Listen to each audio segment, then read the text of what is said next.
Polda Riau selamatkan 39 calon pekerja migran yang akan dikirim ke Malaysia secara ilegal.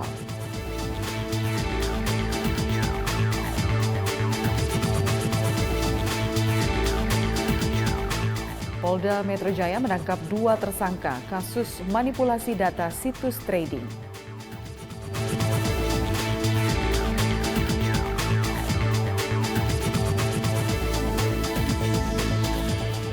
Kapolda Jawa Tengah Irjen Pol Ahmad Lutfi meresmikan Kampung Tangguh Bersih Narkoba se-Jawa Tengah.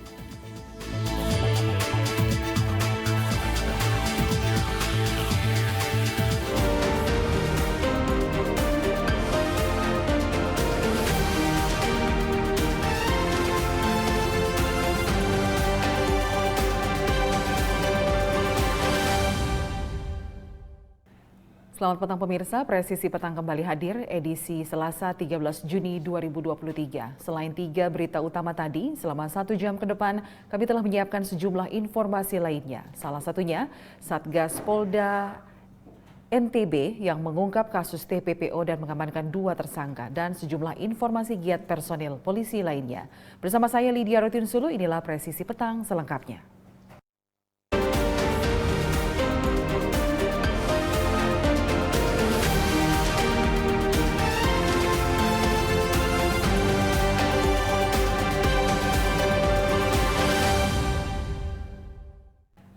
Direktorat Reserse Kriminal Umum Polda Riau mengungkap kasus tindak pidana perdagangan orang dengan korban sebanyak 39 calon pekerja migran. Total 9 tersangka diamankan dari 4 kasus yang terjadi di Dumai dan Bengkalis.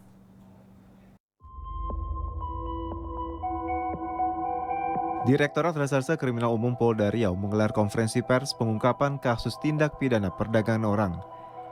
Dalam pengungkapan kasus ini, Polda Riau mengamankan 9 tersangka sekaligus menyelamatkan 39 calon pekerja migran dari potensi kejahatan perdagangan orang. Modusnya adalah dijanjikan pekerjaan, kemudian direkrut tanpa prosedur yang benar, kemudian berangkat menggunakan jalur ilegal yang tidak resmi.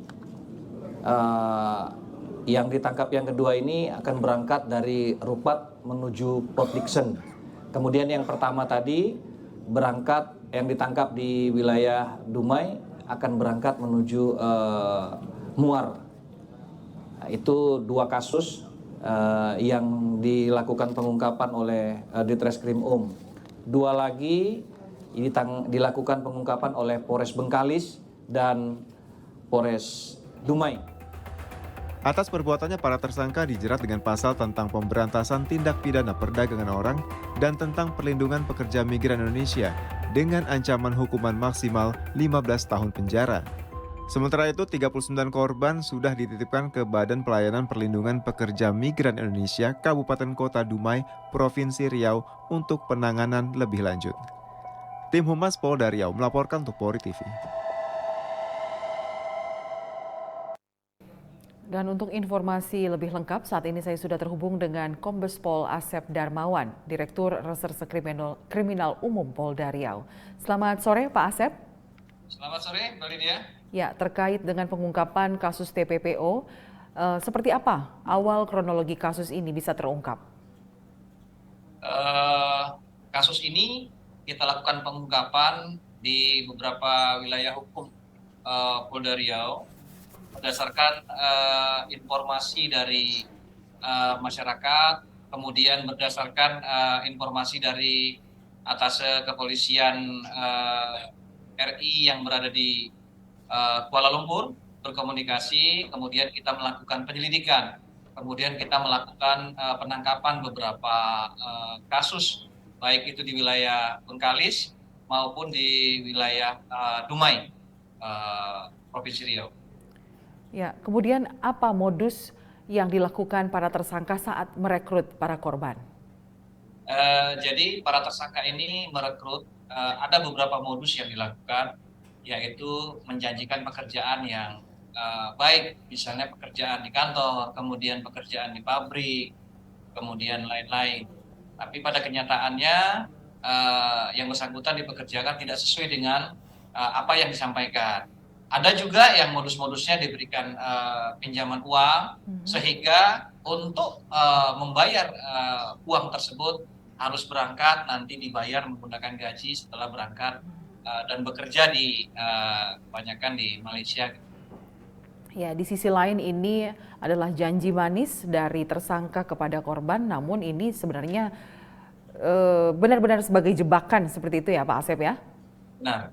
Jadi ada juga beberapa korban-korban pekerja migran Indonesia yang dipekerjakan di tempat-tempat atau dieksploitasi. Misalnya perempuan yang tadinya dipekerjakan di rumah tangga, ternyata dipekerjakan pada tempat-tempat yang pekerjaan terburuk seperti di tempat-tempat hiburan, kemudian eksploitasi seksual dan lain-lain. Nah, seperti kejadian TPPO di Lampung, apakah para korban yang juga ditempatkan di rumah penampungan ini saat ini, maksud kami, sempat mengalami atau trauma yang mendalam karena mereka ibaratnya bisa dibilang mereka dikurung atau mereka ditahan dan ketidakjelasan waktu pemberangkatan itu mereka alami? Ya, memang karena perekrutannya juga secara ilegal, kemudian penampungannya juga secara ilegal. Jadi ada beberapa yang ditampung di tempat-tempat penampungan, tidak boleh keluar. Kemudian ada juga yang ditampung disiapkan di tempat di hutan dengan sarana prasarana yang terbatas, menggunakan tenda, tidak jelas MCK-nya, kemudian alami hal-hal yang ketidakjelasan tadi, artinya berangkatnya juga tidak jelas, melihat situasi dan kondisinya aman, kemudian mendapatkan perahu, kemudian speed, sehingga banyak yang diperlakukan yang tidak layak bagi seorang pekerja migran Indonesia yang dibanding dengan melalui prosedur yang benar. Ya. Nah, kemudian Pak Asep, dari catatan Polda Riau, kasus seperti ini yang pernah terjadi dan berhasil digagalkan Polda Riau? Selama tahun 2021 kita melakukan pengungkapan terhadap pelaku TPPO, tindak pidana perdagangan orang, sebanyak 2 kasus sudah kita proses dan sudah vonis. Kemudian tahun 2022 sebanyak 4 kasus kita ungkap, dan saat ini sampai dengan bulan Juni sudah 6 kasus yang kita lakukan pengungkapan, yang baru-baru kemarin mulai tanggal 5 Juni setelah instruksi Bapak Kapolri kita melakukan pengungkapan terhadap 4 kasus tindak pidana perdagangan orang. Ya Pak Asep, dari total semua korban, dari mana saja para korban ini berasal? Korban-korban ini ada yang berasal dari Nusa Tenggara Barat, kemudian ada yang berasal dari Jawa Tengah, kemudian ada yang berasal dari Jawa Timur, kemudian ada yang berasal dari Sulawesi Barat, kemudian dari Sumatera Utara, kemudian dari Lampung, dan dari Sulawesi Selatan, serta Kalimantan. Itu yang baru kita lakukan pengungkapan kemarin, rata-rata berasal dari yang kami sebutkan tadi. Ya, sudah berapa lama mereka berada di penampungan hingga akhirnya kasus ini berhasil dibongkar oleh Polda Riau? Ada yang sudah 1 bulan, ada yang sudah 10 hari, bermacam-macam. Ada yang 2 minggu. Karena para tersangka perekrut penampung ini juga ada 4 kelompok yang kita lakukan pengungkapan. Jadi waktunya mereka sudah berada di wilayah penampungan atau di tempat penampungan itu bervariasi. Ada yang sudah 3 minggu, ada yang sudah 1 bulan, ada yang 10 hari. Baik. Nah, kemudian kapan rencana para korban ini akan dipulangkan ke daerah masing-masing? Setelah kami koordinasi dengan BP3MI, kemudian kami sementara ini menempatkan para korban-korban pekerja migran yang menjadi korban para pelaku tindak pidana perdagangan orang ini ditampung di rumah aman yang ada di Provinsi Riau, kemudian di Kabupaten Bengkalis dan Kota Dumai.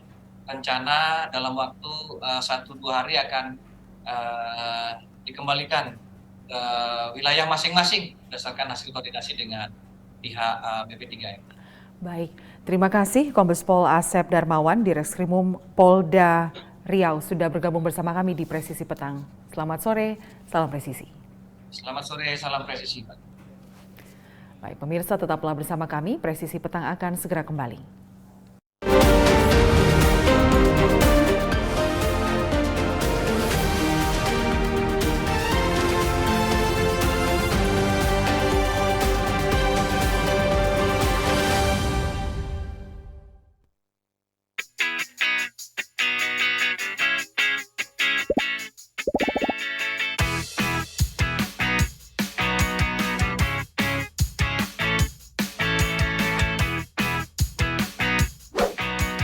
Informasi terhangat dari tanah air.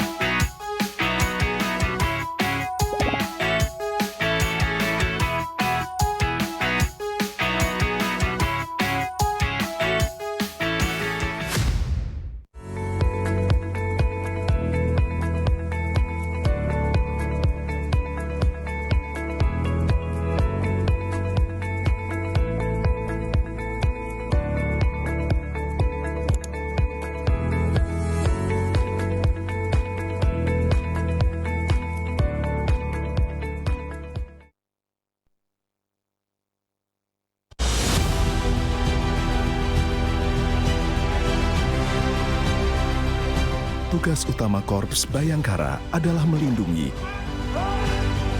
mengayomi, dan melayani masyarakat hingga ke penjuru Nusantara.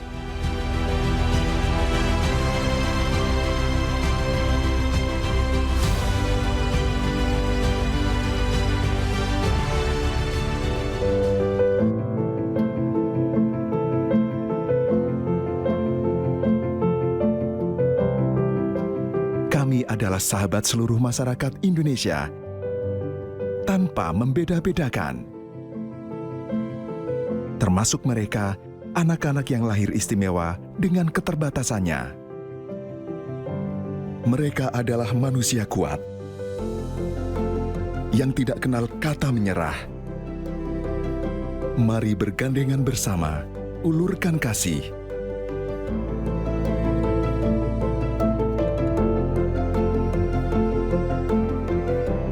Mereka adalah kita, generasi bangsa.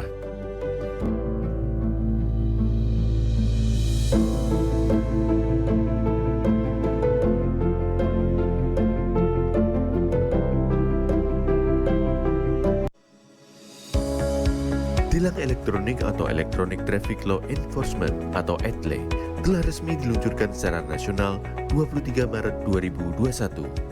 Perangkat ETLE secara otomatis menangkap pelanggar lalu lintas yang dimonitor dan kemudian diidentifikasi data kendaraan menggunakan ERI.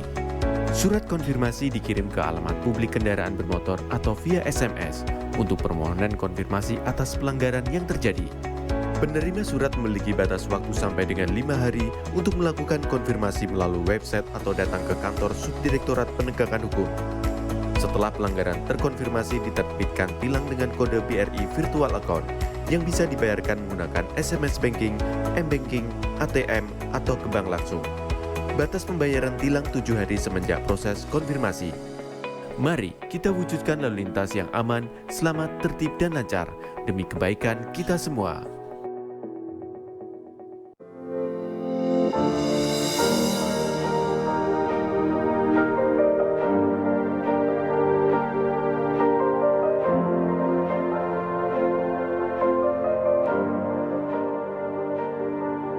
Silakan Anda memasukkan nomor induk kependudukan dan masukkan huruf dan angka yang sesuai dengan kolom kode CAPTA.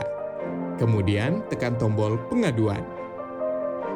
Silakan dilanjutkan dengan mengisi nomor handphone dan alamat email yang aktif Anda gunakan. Terdapat 2 pilihan tujuan, yaitu Mabes dan Polda. Sedangkan tujuan Polres akan diakomodir melalui Poldanya. Silahkan masukkan nama dan alamat terlapor untuk mempermudah proses pelaporan Anda. Serta jangan lupa melampirkan dokumen penunjang laporan tersebut. Tekan tombol kirim aduan. Terima kasih, laporan Anda sudah kami terima. Untuk mengetahui perkembangan pelaporan yang sudah Anda buat, Anda dapat melakukan monitoring dengan cara menekan tombol cek status. Masukkan username berupa nomor induk kependudukan dan password yang telah dikirimkan melalui email yang sudah Anda daftarkan. Di dalam halaman dashboard, Anda bisa mengetahui berapa kali Anda sudah membuat laporan, informasi konsultasi, tujuan aduan Anda, isi dari aduan Anda, serta status aduan. Dalam halaman detail laporan, Anda bisa mengetahui semua data yang sudah dimasukkan. Apabila Anda ingin mencetak laporan, silakan tekan tombol print laporan. Untuk mengetahui perkembangan pelaporan, Anda dapat memonitor setelah mendapatkan hasil laporan dari admin Humas Presisi. Apabila Anda merasa memerlukan konsultasi, silakan isi form konsultasi agar dapat berkomunikasi secara online dengan admin. Kami hadir untuk melayani serta mempermudah proses pengaduan Anda. Terima kasih.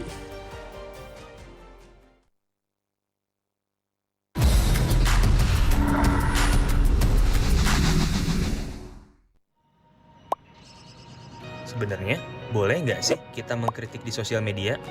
Jadi takut mau komen apa-apa di sosial media? Pastinya boleh aja sih. Mungkin kitanya aja yang nggak tahu aturan mengkritiknya. Halo Sobat Polri, mau tahu tips cara mengkritik di sosial media? Simak penjelasan berikut. Pertama, dilarang secara sengaja menyebarkan komentar berita bohong dan menyesatkan yang merugikan konsumen.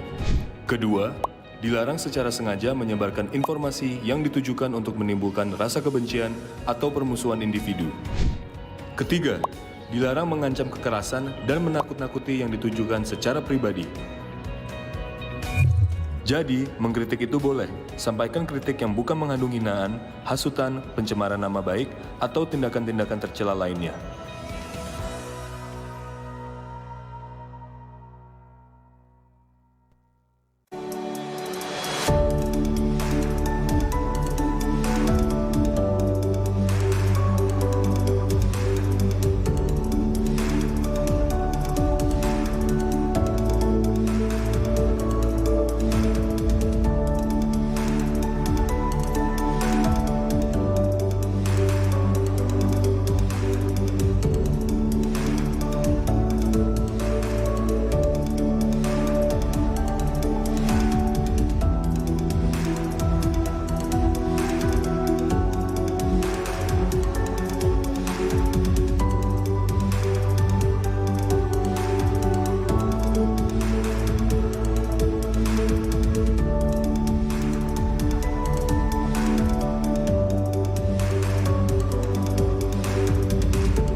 Divisi Humas Polri Building Jakarta. Anda bersama Polri Radio. Download aplikasi Polri TV Radio di Google Play dan App Store atau follow sosial media @PolriTVRadio.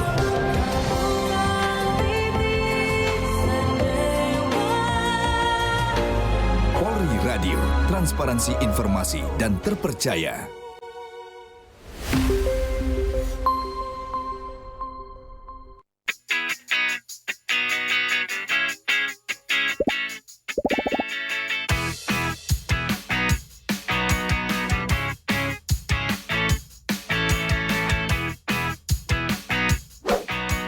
Informasi terhangat dari tanah air.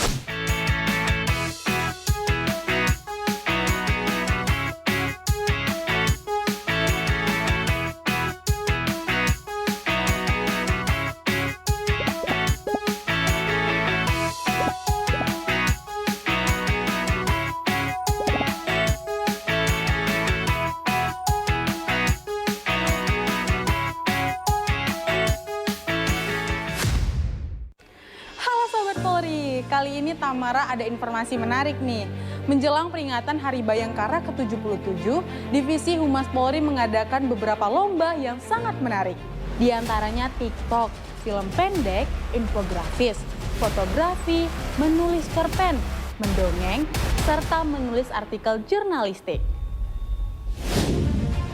Penasaran nggak apa aja syarat dan ketentuannya? Yuk pantengin media sosial kita untuk dapetin informasi lebih lengkapnya ya.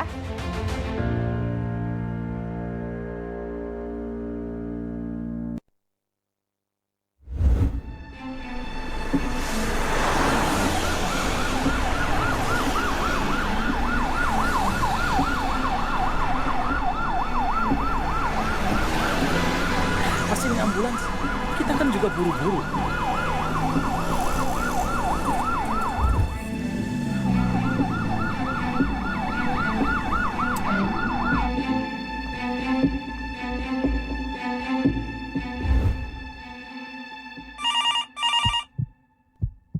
Halo Pak Jojo, saya dari rumah sakit. Ingin menyampaikan bahwa anggota keluarga Bapak mengalami kecelakaan, namun tidak dapat terselamatkan dalam perjalanan menuju rumah sakit. Mengutamakan kepentingan di jalan raya dengan memberikan jalan untuk ambulans, pemadam kebakaran atau kendaraan lain dengan ketentuan tertentu merupakan etika berkendara dan sudah diatur dalam Undang-Undang Nomor 22 Tahun 2009 tentang lalu lintas dan angkutan jalan. Utamakan tertib berlalu lintas. Mari saling peduli dan berempati. Keselamatan demi kemanusiaan.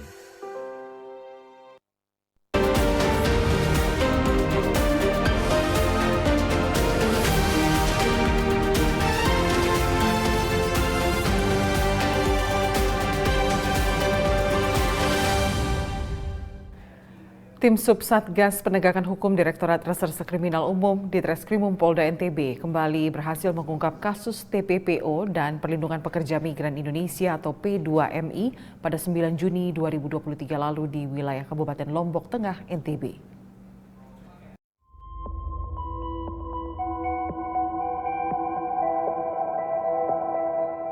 Tim Subsatgas Penegakan Hukum Direktorat Reserse Kriminal Umum di Treskrimum Polda Nusa Tenggara Barat kembali berhasil mengungkap kasus TPPO dan Perlindungan Pekerja Migran Indonesia pada 9 Juni 2023 di wilayah Kabupaten Lombok Tengah.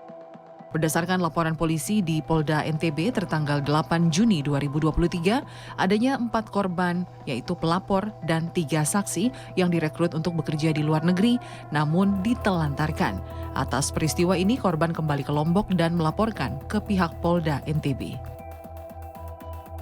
Wakapolda NTB selaku Kasatgas TPPO Polda NTB mengatakan sebelumnya pengungkapan juga telah dilakukan oleh Subsatgas TPPO Polres Lombok Barat dengan korban seorang perempuan dewasa dan berhasil mengamankan 1 orang tersangka. Kemudian Polres Lombok Tengah berhasil mengungkap 1 kasus dengan korban anak ditawarkan bekerja ke luar negeri dan mengalami eksploitasi. Kasus ini mengamankan 1 tersangka. Sementara itu, Kasubsatgas 1 di Reskrimum Polda NTB menceritakan kronologi singkat pengungkapan kasus yang mengakibatkan korban merugi puluhan juta rupiah, bahwa pada November 2022 hingga Maret 2023 di Lembaga Pelatihan Kerja LPK Lombok Jaya Internasional, seorang tersangka merekrut 4 orang sebagai calon pekerja migran Indonesia ke Arab Saudi, di mana korban dibebankan biaya pemberangkatan sebesar 14 hingga 20 juta rupiah kepada masing-masing korban.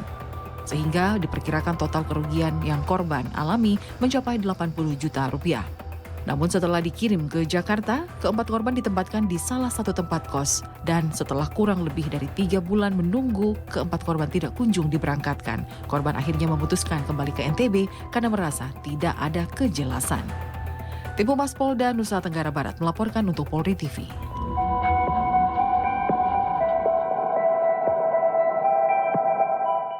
Untuk informasi lebih lengkap terkait kasus TPPO di NTB, saya sudah terhubung dengan Kabid Humas Polda Nusa Tenggara Barat, Kombes Pol Arman Asmara Syarifuddin. Selamat sore, Pak Arman. Selamat sore, Mbak. Ya, Pak Arman. Salam presisi. Ya, Pak Arman, seperti apa kronologis pengungkapan kasus TPPO di Lombok Tengah, Nusa Tenggara Barat ini? Baik, Mbak.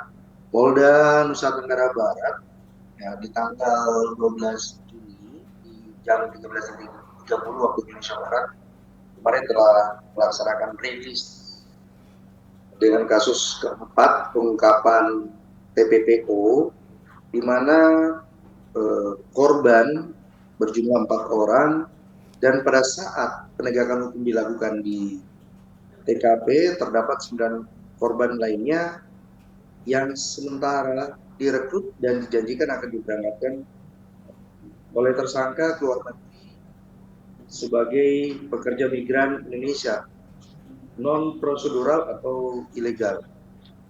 Kemudian diawali pada tanggal 5 Juni 2023, Kapolda NTB mengeluarkan surat perintah Satgas TPPO Polda NTB yang bertugas melakukan pencegahan serta penanganan perkara TPPO dan perlindungan PNI di wilayah hukum Polda Nusa Tenggara Barat. Kemudian dilaksanakan kegiatan di mana pada tanggal 8 Juni hari Rabu Satgas TPPO Polres Lombok Barat telah berhasil mengungkap perkara TPPO korban seorang perempuan dewasa yang dikirim dan dipekerjakan di negara Malaysia secara non prosedural sehingga mengalami eksploitasi terhadap perkara tersebut telah ditetapkan satu tersangka. Kemudian pada hari Kamis di tanggal 9 Juni 2023, Subsatgas Penegakan Hukum Direskrim Polda NTB telah melakukan pengungkapan perkara TPPO dan perlindungan pekerja migran Indonesia dengan modus lembaga pelatihan kerja melakukan perekrutan 13 orang calon PNI secara non prosedural. Terhadap perkara ini telah ditetapkan 2 tersangka. Di hari Sabtu tanggal 11 Juni 2023, Satgas TPPO Polres Loteng telah melakukan pengungkapan perkara TPPO dengan korban seorang anak yang dipekerjakan dan mengalami eksploitasi di negara Arab Saudi. Terhadap perkara ini telah ditetapkan 1 orang tersangka. Satgas Polda NTB akan melakukan upaya maksimal tidak saja melaksanakan penegakan hukum dengan mengupayakan pemenuhan hak korban, khususnya pemenuhan restitusi yang dibebankan kepada pelaku berdasarkan putusan pengadilan, namun juga mengoptimalkan peran Satgas Intelijen, Satgas Pencegahan, Satgas Rehabilitasi, dan Satgas yang dapat bekerja sama dengan stakeholder lainnya. Kemudian di dalam kasus ini, Mbak, kita terdapat 4 orang ya yang diduga sebagai korban dengan tersangka 2, di mana kronologisnya sekitar bulan November 2022 sampai dengan bulan Maret 2023 bertempat di LPK, Lembaga Pelatihan Kerja Lombok Jaya Internasional. Tersangka S telah melakukan perekrutan terhadap 4 korban, pelapor dan 3 orang saksi sebagai calon pekerja migran Indonesia ke Arab Saudi sebagai cleaning service, di mana korban dibebankan pembayaran masing-masing 20 juta sampai dengan 14 juta per tahun, atau total keseluruhan kerugian yang dialami korban itu 84 juta. Kemudian diberikan untuk pembuatan paspor atau tiket transportasi sampai ke negara tujuan dengan administrasi lainnya. 24 juta yang merupakan kerugian yang dialami korban itu apakah total kerugian seluruh korban atau setiap korban? Masing-masing ya, kalau masing-masing itu 20 juta ya. Masing-masing 20 juta. Sampai dengan 20 juta. Gitu. Ya. Jadi kalau di total 4 orang hampir sekitar 84 juta. Ya. Dia harus membayar pada agen tersebut. Apakah para korban TPPO ini semuanya adalah perempuan? Ada yang laki ya. Baik. Nah, di informasi yang kami terima juga bahwa para korban ini sebelum diberangkatkan sesuai janji diberangkatkan ke Timur Tengah, mereka berangkat ke Jakarta, namun ditelantarkan. Alasannya kenapa? Jadi ini merupakan sebuah janji ya. Jadi modus operandinya adalah memberikan janji dengan gaji yang besar, kemudian sementara waktu diinapkan dulu di Jakarta sambil menunggu pemberangkatan ke negara tujuan, salah satunya Arab Saudi. Kemudian dari janji tersebut sudah berjalan waktu selama 3 hari, namun tidak ada keberangkatan sehingga hal ini korban menyampaikan dan melaporkan hal tersebut. Ya, kemudian proses hukum apa yang sedang dijalani para tersangka saat ini? Kemudian untuk sementara kita langsung menetapkan sebagai tersangka dengan persangkaan pasal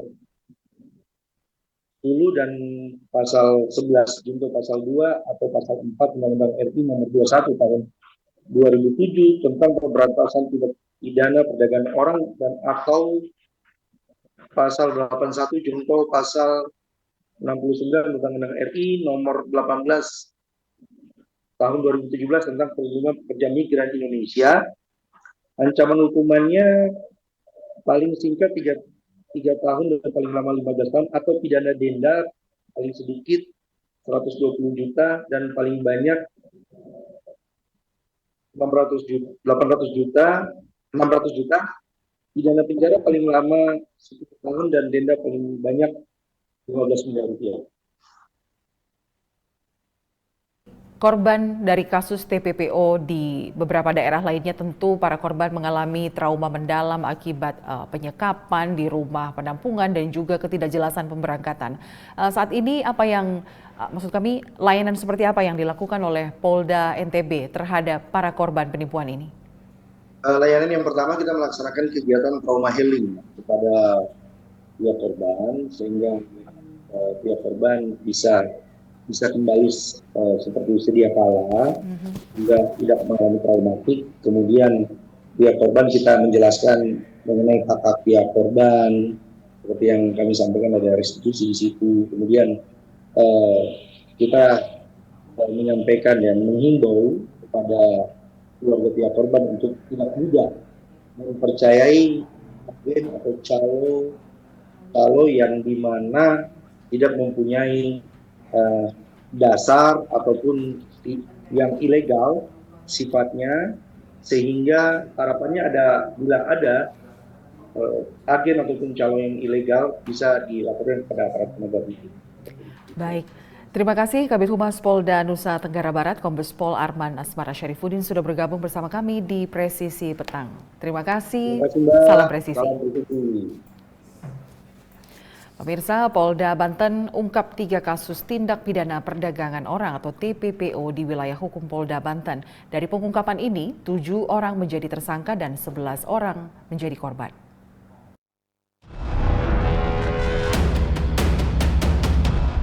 Dalam kasus TPPO di wilayah Banten, Polda Banten mengungkap 3 kasus tindak pidana perdagangan orang. Dengan pengungkapan, 7 orang menjadi tersangka dan 11 orang menjadi korban. Dalam kasus TPPO yang ditangani oleh Polda Banten, 4 orang tersangka telah ditangkap. Mereka berinisial BT, JB, YK, dan KM. Keempat tersangka ini diringkus di Terminal 3 Bandara Soekarno-Hatta. Keempat tersangka hendak berangkat ke Arab Saudi bersama para korban. Sementara itu, kasus TPPO yang ditangani oleh Polres Serang, polisi meringkus 3 pelaku yakni berinisial RI, NI, dan YD. Para pelaku ditangkap di Serang, Banten. Kasus perdagangan orang atau TPPO yang dilaksanakan oleh Direktorat Reserse Kriminal Umum dan Polres Jaya. Perlu saya sampaikan di sini bahwa kegiatan Satgas TPPO ini adalah atensi penuh dari pimpinan Polri. Para tersangka dijerat dengan pasal pemberantasan tindak pidana perdagangan orang dengan ancaman pidana maksimal 15 tahun penjara. Dari Humas Polda Banten melaporkan untuk Polri TV. Tetaplah bersama kami, Presisi Petang akan segera kembali.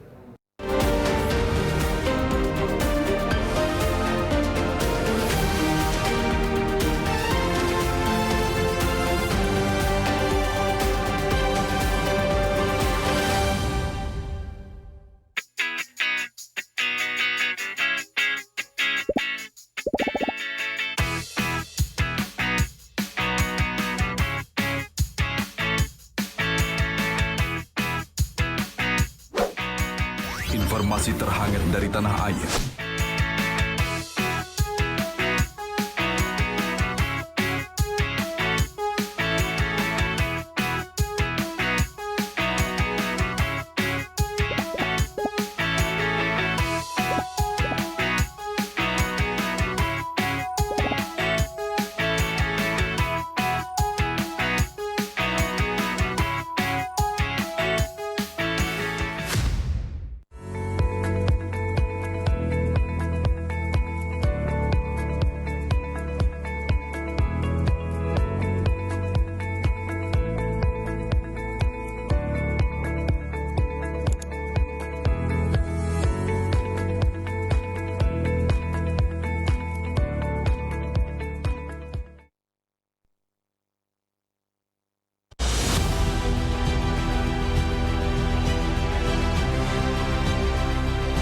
Tugas utama Korps Bayangkara adalah melindungi,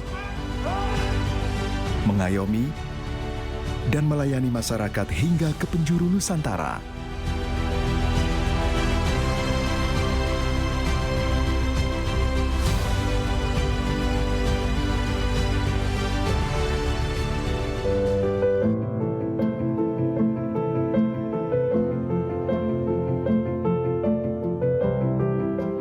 Kami adalah sahabat seluruh masyarakat Indonesia tanpa membeda-bedakan.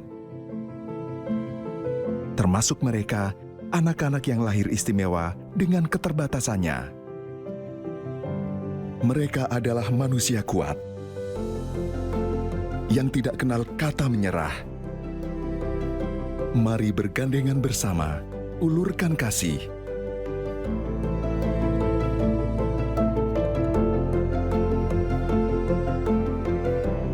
Mereka adalah kita, generasi bangsa.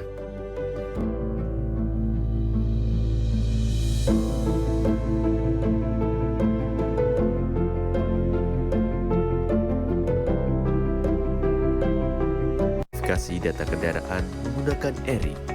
Surat konfirmasi dikirim ke alamat publik kendaraan bermotor atau via SMS untuk permohonan konfirmasi atas pelanggaran yang terjadi. Penerima surat memiliki batas waktu sampai dengan 5 hari untuk melakukan konfirmasi melalui website atau datang ke kantor Subdirektorat Penegakan Hukum. Setelah pelanggaran terkonfirmasi, diterbitkan tilang dengan kode BRI Virtual Account yang bisa dibayarkan menggunakan SMS Banking, M-Banking, ATM, atau ke bank langsung. Batas pembayaran tilang 7 hari semenjak proses konfirmasi. Mari kita wujudkan lalu lintas yang aman, selamat, tertib, dan lancar demi kebaikan kita semua.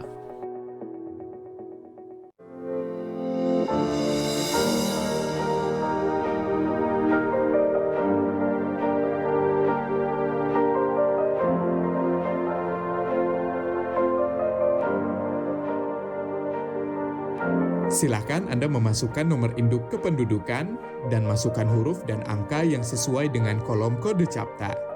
Kemudian tekan tombol pengaduan. Silakan dilanjutkan dengan mengisi nomor handphone dan alamat email yang aktif Anda gunakan. Terdapat 2 pilihan tujuan, yaitu Mabes dan Polda. Sedangkan tujuan Polres akan diakomodir melalui Poldanya. Silahkan masukkan nama dan alamat terlapor untuk mempermudah proses pelaporan Anda. Serta jangan lupa melampirkan dokumen penunjang laporan tersebut. Tekan tombol kirim aduan. Terima kasih, laporan Anda sudah kami terima. Untuk mengetahui perkembangan pelaporan yang sudah Anda buat, Anda dapat melakukan monitoring dengan cara menekan tombol cek status. Masukkan username berupa nomor induk kependudukan dan password yang telah dikirimkan melalui email yang sudah Anda daftarkan. Di dalam halaman dashboard, Anda bisa mengetahui berapa kali Anda sudah membuat laporan, informasi konsultasi, tujuan aduan Anda, isi dari aduan Anda, serta status aduan. Dalam halaman detail laporan, Anda bisa mengetahui semua data yang sudah dimasukkan. Apabila Anda ingin mencetak laporan, silakan tekan tombol print laporan. Untuk mengetahui perkembangan pelaporan, Anda dapat memonitor setelah mendapatkan hasil laporan dari admin Dumas Presisi. Apabila Anda merasa memerlukan konsultasi, silakan isi form konsultasi agar dapat berkomunikasi secara online dengan admin. Kami hadir untuk melayani serta mempermudah proses pengaduan Anda. Terima kasih.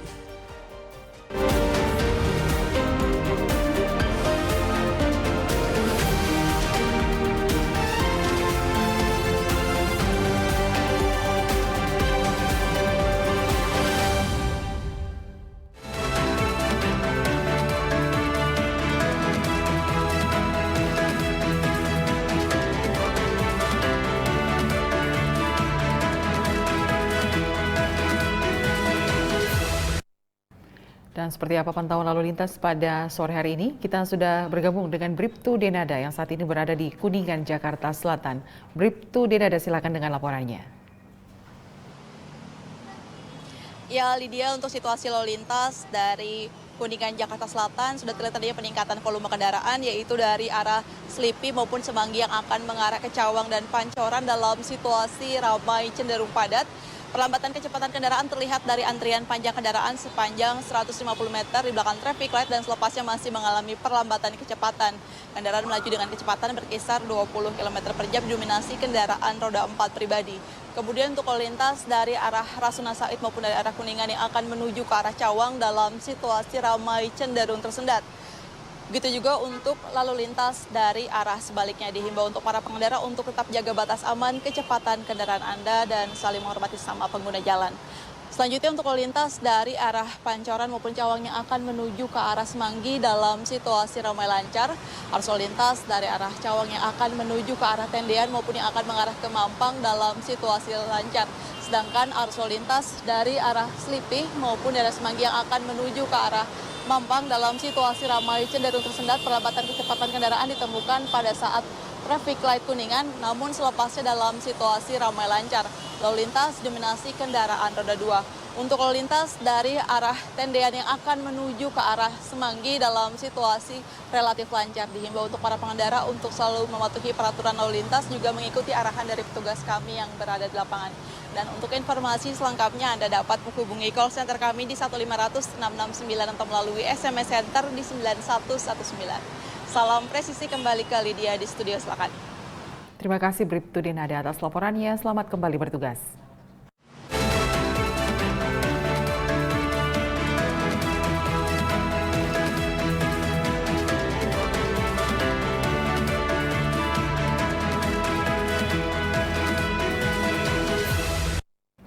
Kapolda Jawa Tengah, Irjen Pol Ahmad Lutfi meresmikan Kampung Tangguh Bersih Narkoba se-Jawa Tengah. Peresmian dilakukan di Pendopo Tumenggung Bahu Rekso, Kabupaten Kendal pada Selasa 13 Juni. Kampung Tangguh Anti Narkoba di wilayah Kendal ada di Kampung Wisata Karaoke Melati Sari, Desa Sumberjo, Kecamatan Kaliwungu.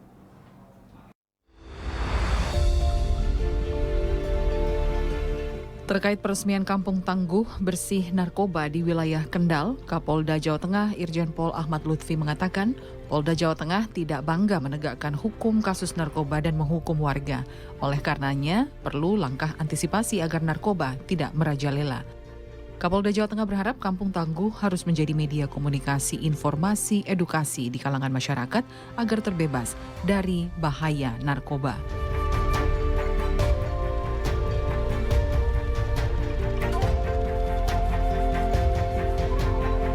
Polda Jawa Tengah juga menekankan Kapolsek, Camat, serta Kepala Desa harus mampu untuk melakukan pencegahan narkoba di tingkat bawah sesuai instruksi Presiden. Direktur Res Narkoba Polda Jawa Tengah, Kombes Pol Lutfi Martadia mengatakan peresmian Kampung Tangguh Anti Narkoba Polda Jawa Tengah adalah bagian dari pencegahan, peredaran, dan penggunaan narkoba di masyarakat. Tercatat hingga saat ini ada 216 Kampung Tangguh Anti Narkoba se-Jawa Tengah.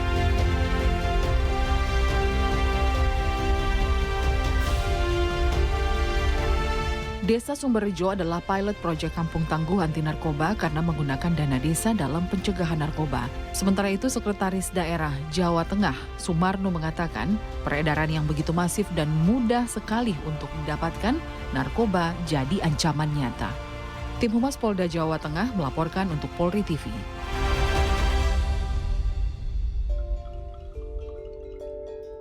Presisi Petang akan segera kembali sesaat lagi.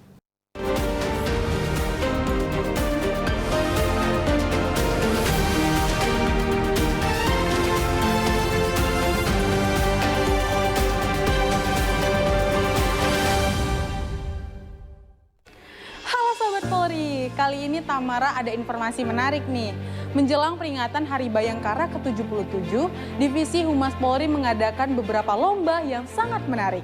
Di antaranya TikTok, film pendek, infografis, fotografi, menulis cerpen, mendongeng, serta menulis artikel jurnalistik. Penasaran nggak apa aja syarat dan ketentuannya? Yuk pantengin media sosial kita untuk dapetin informasi lebih lengkapnya ya.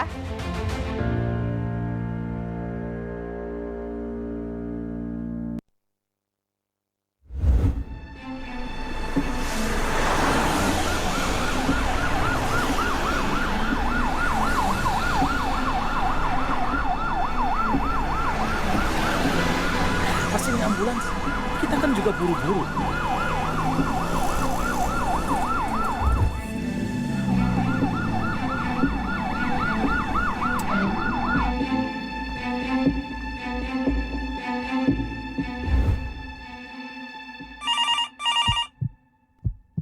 Halo Pak Jojo, saya dari rumah sakit. Ingin menyampaikan bahwa anggota keluarga Bapak mengalami kecelakaan, namun tidak dapat terselamatkan dalam perjalanan menuju rumah sakit. Mengutamakan kepentingan di jalan raya dengan memberikan jalan untuk ambulans, pemadam kebakaran atau kendaraan lain dengan ketentuan tertentu merupakan etika berkendara dan sudah diatur dalam Undang-Undang Nomor 22 Tahun 2009 tentang lalu lintas dan angkutan jalan. Utamakan tertib berlalu lintas. Mari saling peduli dan berempati. Keselamatan demi kemanusiaan.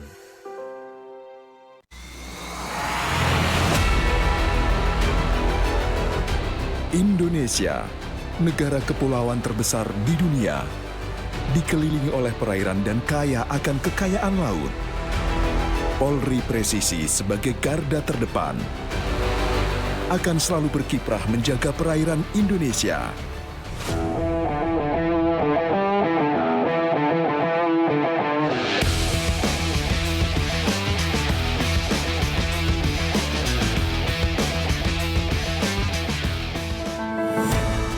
Menjaga keamanan negara Indonesia demi keutuhan dan kedaulatan bangsa.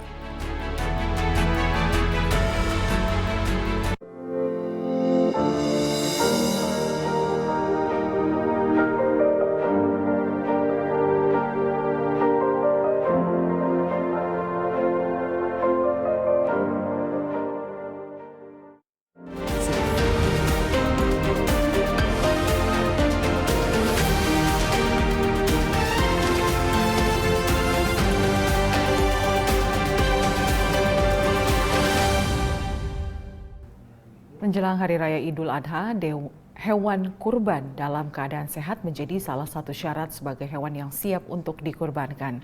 Untuk menggelorakan hewan ternak sehat, Polisi RW di Blora, Jawa Tengah mengadakan kontes kambing etawa yang bertajuk Nyancang Bareng.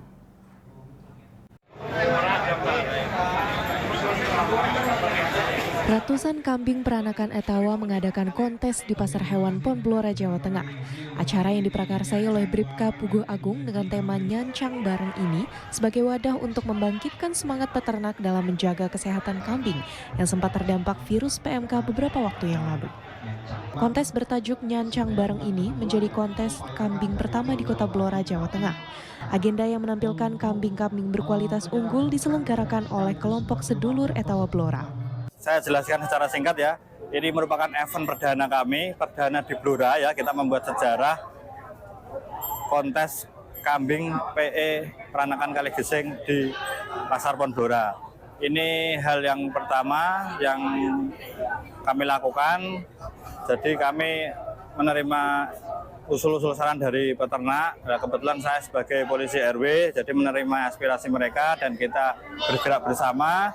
Kita gotong royong dan kita adakan acara ini secara gratis untuk juara 1, 2, 3, trofi dan piagam sampai 10. Kalau untuk pesertanya sendiri dari mana Pak?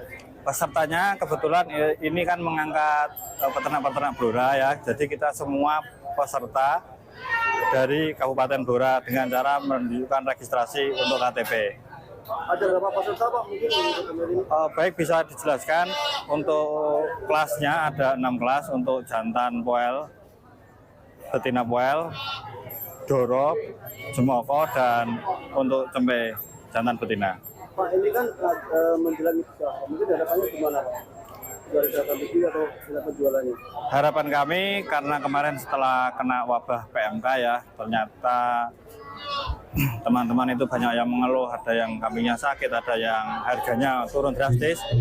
Dengan adanya ini mungkin bisa memulihkan, membangkitkan semangat teman-teman peternak Blora khususnya agar bisa mendapatkan tambahan karena di kontes ini harga kambingnya di atas pasaran. Para pecinta dan peternak kambing ini tampak antusias mengikuti kontes di pasar hewan. Kegiatan nyancang bareng ini memberikan semangat untuk para peternak agar bangkit dan bisa menaikkan harga kambing dengan mengadakan kontes kambing di wilayah Kabupaten Blora. Dari Humas Polres Blora, Polda Jawa Tengah melaporkan untuk Polri TV. Warga desa Watu Agung, Banyumas, Jawa Tengah sempat histeris saat seorang warga ODGJ mengamuk di lingkungannya. Warga lantas menghubungi polisi RW dan selanjutnya ODGJ ini pun dapat ditenangkan oleh polisi RW bersama tim medis.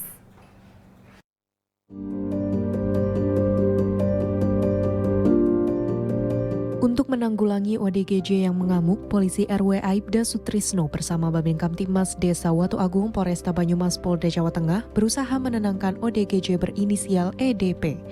ODGJ ini sempat membakar ban bekas, membakar ayam hidup-hidup, bahkan akan membakar kambing. Tetapi aksinya sempat dicegah oleh warga. Karena seringnya ODGJ ini mengamuk, warga lantas menghubungi polisi RW. Selanjutnya, polisi RW berusaha menenangkan ODGJ dan meminta tim medis dari Rumah Sakit PKUM Gombong untuk memeriksa kondisi fisik dan psikologi ODGJ.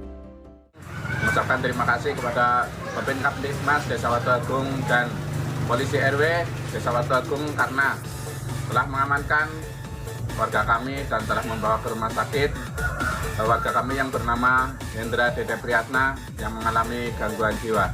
Terima kasih Polri, bravo Polri. Karena kondisi ODGJ belum stabil, maka untuk analisa kesehatan lebih lanjut, ODGJ tersebut dibawa ke Rumah Sakit PKUM Gombong menggunakan mobil ambulans. Dari Humas Polresta Banyumas, Polda Jawa Tengah melaporkan untuk Polri TV. Presisi Petang akan segera kembali sesaat lagi, tetaplah bersama kami.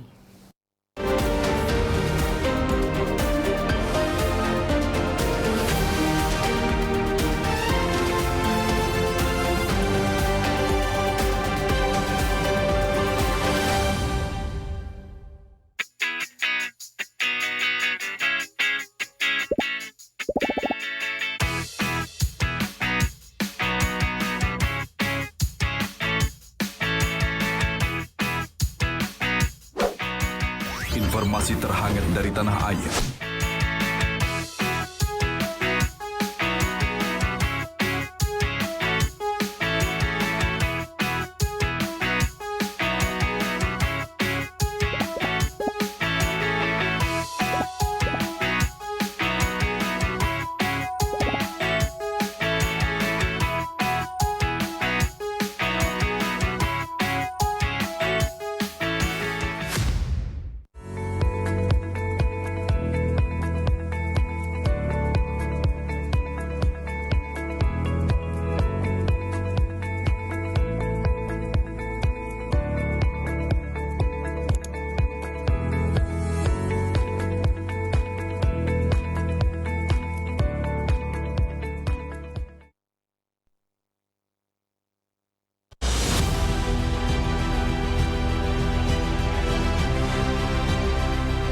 Tugas utama Korps Bayangkara adalah melindungi, mengayomi, dan melayani masyarakat hingga ke penjuru Nusantara.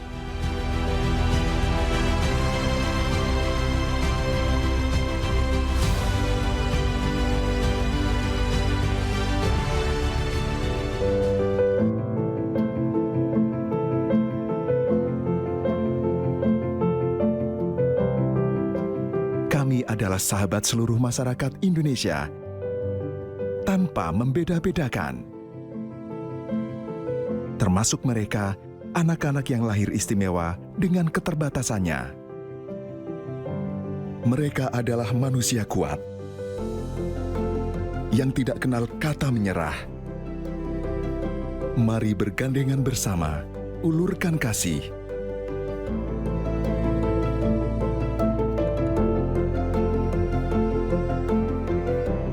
Mereka adalah kita,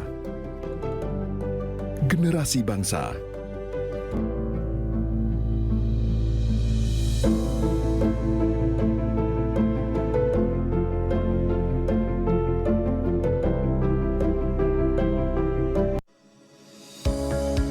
Tilang elektronik atau Electronic Traffic Law Enforcement atau ETLE telah resmi diluncurkan secara nasional 23 Maret 2021. Perangkat ITLE secara otomatis menangkap pelanggar lalu lintas yang dimonitor dan kemudian diidentifikasi data kendaraan menggunakan ERI. Surat konfirmasi dikirim ke alamat publik kendaraan bermotor atau via SMS untuk permohonan konfirmasi atas pelanggaran yang terjadi. Penerima surat memiliki batas waktu sampai dengan 5 hari untuk melakukan konfirmasi melalui website atau datang ke kantor Subdirektorat Penegakan Hukum. Setelah pelanggaran terkonfirmasi, diterbitkan tilang dengan kode BRI Virtual Account yang bisa dibayarkan menggunakan SMS Banking, M-Banking, ATM, atau ke bank langsung. Batas pembayaran tilang 7 hari semenjak proses konfirmasi. Mari kita wujudkan lalu lintas yang aman, selamat, tertib, dan lancar demi kebaikan kita semua.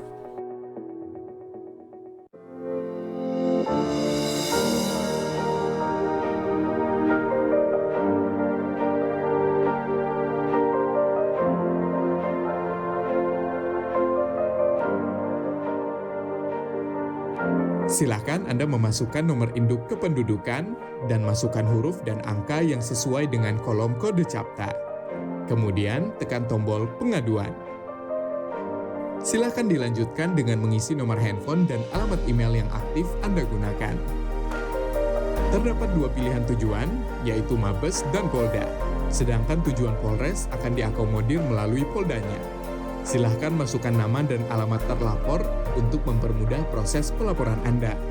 Serta jangan lupa melampirkan dokumen penunjang laporan tersebut. Tekan tombol kirim aduan. Terima kasih, laporan Anda sudah kami terima. Untuk mengetahui perkembangan pelaporan yang sudah Anda buat, Anda dapat melakukan monitoring dengan cara menekan tombol cek status. Masukkan username berupa nomor induk kependudukan dan password yang telah dikirimkan melalui email yang sudah Anda daftarkan. Di dalam halaman dashboard, Anda bisa mengetahui berapa kali Anda sudah membuat laporan, informasi konsultasi, tujuan aduan Anda, isi dari aduan Anda, serta status aduan. Dalam halaman detail laporan, Anda bisa mengetahui semua data yang sudah dimasukkan. Apabila Anda ingin mencetak laporan, silakan tekan tombol print laporan. Untuk mengetahui perkembangan pelaporan, Anda dapat memonitor setelah mendapatkan hasil laporan dari admin Humas Presisi. Apabila Anda merasa memerlukan konsultasi, silakan isi form konsultasi agar dapat berkomunikasi secara online dengan admin. Kami hadir untuk melayani serta mempermudah proses pengaduan Anda. Terima kasih.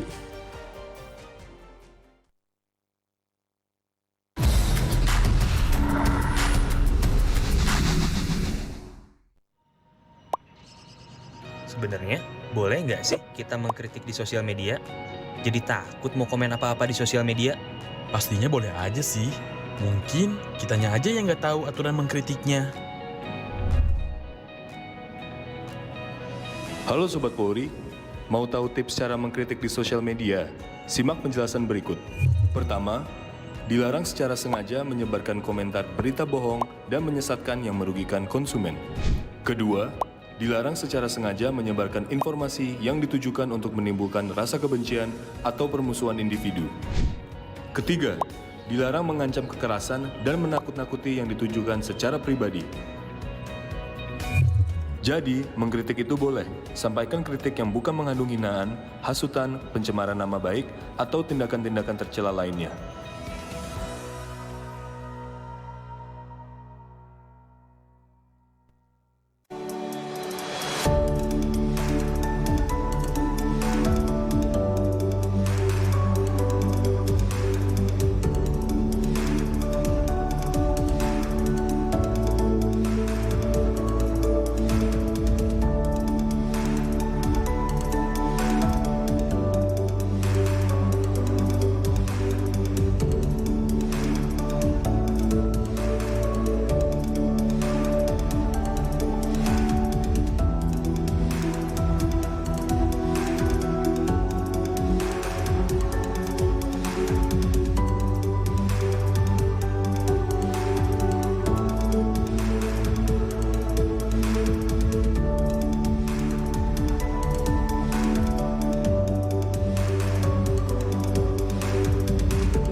From Divisi Humas Polri Building Jakarta, Anda bersama Polri Radio.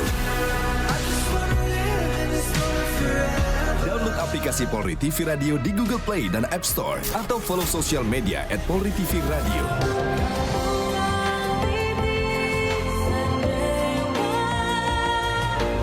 Polri Radio, transparansi informasi dan terpercaya.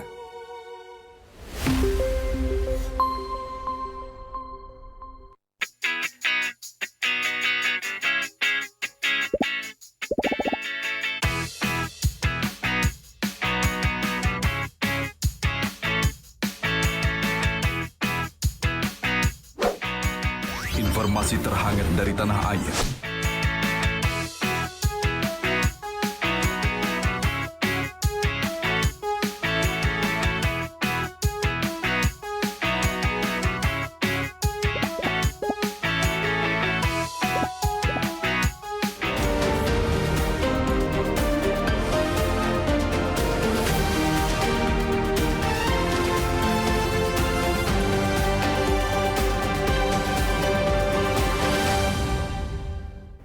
Dalam rangka menyambut Hari Bayangkara ke-77, Polres Grobogan Polda Jawa Tengah menggelar sejumlah kegiatan. Salah satunya adalah kegiatan donor darah.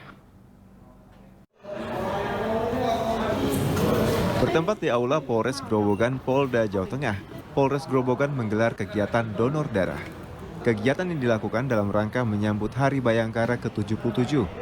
Kapolres Grobogan AKBP Dedi Anung Kurniawan berharap kegiatan ini dapat memberi manfaat bagi masyarakat yang membutuhkan darah. Pagi ini Polres Grobogan melaksanakan kegiatan donor darah dengan bakti kesehatan, dengan merangkul dari rekan-rekan TNI dan juga dari instansi-instansi yang terkait. Ya, alhamdulillah antusiasnya sangat luar biasa. Jadi ini kita selenggarakan dalam rangka memperingati Hari Bayangkara yang ke-77. Mudah-mudahan dengan bakti kesehatan ini, Polres Grobogan dapat bermanfaat untuk sesama. Kegiatan ini diikuti personel Polres Grobogan, Kodim 0717 Grobogan, Bayangkari Grobogan, Senkom Mitra Polri, PMI, serta masyarakat umum. Tim Humas Polres Grobogan Polda Jawa Tengah melaporkan untuk Polri TV.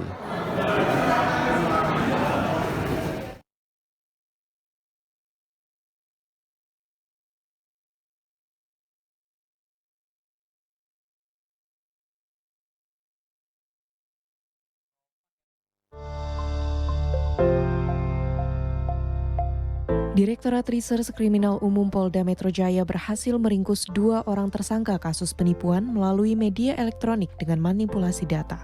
Para pelaku memalsukan aplikasi trading seolah-olah resmi. Dari aksi penipuan tersebut, masyarakat pengguna trading dirugikan hingga ratusan juta rupiah. 2 tersangka tersebut ditangkap oleh jajaran Direktorat Kriminal Khusus Polda Metro Jaya di 2 tempat berbeda. 1 orang tersangka dengan inisial L berhasil diringkus di kawasan Sidenreng, Rapang, Sulawesi Selatan. Sedangkan 1 tersangka lainnya dengan inisial B diringkus pada 17 Mei 2023 di kawasan Balikpapan Utara, Kalimantan Timur. Dari kedua tersangka, Direktorat Reserse Kriminal Khusus Polda Metro Jaya telah mengamankan 2 unit handphone beserta mobile banking dari handphone milik inisial L. Sedangkan dari tersangka B, 1 unit handphone dan 2 buku nomor rekening diamankan.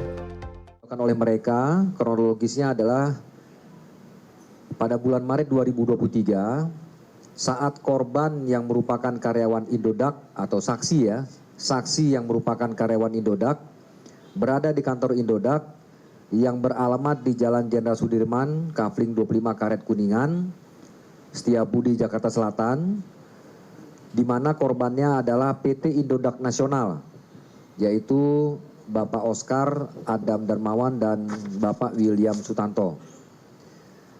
Tim IT dan security dari Indodax ini melakukan penelusuran melalui beberapa sosial media seperti Facebook, Twitter, dan Instagram, dan juga Telegram terhadap akun-akun yang menyerupai seperti akun media sosial PT Indodax Indonesia. Bapak Oscar dan Bapak William mendapati beberapa akun media sosial Facebook, Twitter, Instagram, dan Telegram yang seolah-olah akun media tersebut adalah akun resmi dari PT Indodax Indonesia di mana akun Facebook palsu yang bukan merupakan milik PT Indodax Indonesia. Jadi para pelaku ini membuat akun palsu yang seolah-olah adalah akun dari PT Indodax Indonesia. Pihak dari perusahaan trading Indodax mengapresiasi pihak kepolisian yang telah meringkus para pelaku pemalsuan aplikasi trading Indodax. Kami dari Indodax, sebuah perusahaan startup yang bergerak di bidang kripto yang sudah beroperasi kurang lebih 9 tahun dengan member mencapai 5,8 juta member di seluruh Indonesia dengan 99% adalah warga negara Indonesia. Ingin mengucapkan terima kasih sekali kepada Polda Metro Jaya yang sudah membantu kami, khususnya Direktorat Kriminal Khusus, Subdit Cyber yang sudah membantu menerima laporan dari kami dan membantu kami untuk melindungi para member Indodax. Sebenarnya para tersangka bukan secara langsung melakukan serangan apapun ke dalam Indodax, tapi mereka menyalahgunakan nama Indodax untuk menipu para member Indodax dengan menyalahgunakan nama secara sosial media. Ini adalah suatu langkah yang proaktif dilakukan oleh Indodax karena kami merasa bahwa melindungi member adalah sesuatu yang paling penting dilakukan oleh setiap perusahaan. Dari pengungkapan penipuan data situs trading, Polda Metro Jaya berkomitmen terhadap kasus yang menjadi perhatian publik hingga menciptakan rasa aman terhadap masyarakat. Dari Jakarta, William Manda melaporkan untuk Polri TV. Diperhadapkan pada 2 dakwaan kriminal tak menghentikan langkah mantan Presiden Donald Trump untuk mencalonkan diri menjadi Presiden Amerika Serikat. Jelang sidang dakwaan keduanya kali ini terkait penanganan dokumen rahasia, Trump mengunjungi 2 lokasi untuk berkampanye. Berikut laporan lengkap tim VOA. Mantan Presiden Donald Trump Senin pagi waktu AS bertolak dari New Jersey ke Florida untuk menghadiri sidang dakwaan dugaan kelalaian penanganan dokumen rahasia yang akan berlangsung Selasa waktu setempat. Kantor Jaksa Agung AS mengusahakan pengadilan yang cepat. We have one set of laws in this country and they apply to everyone. Applying those laws, collecting facts, that's what determines the outcome of an investigation. Nothing more and nothing less.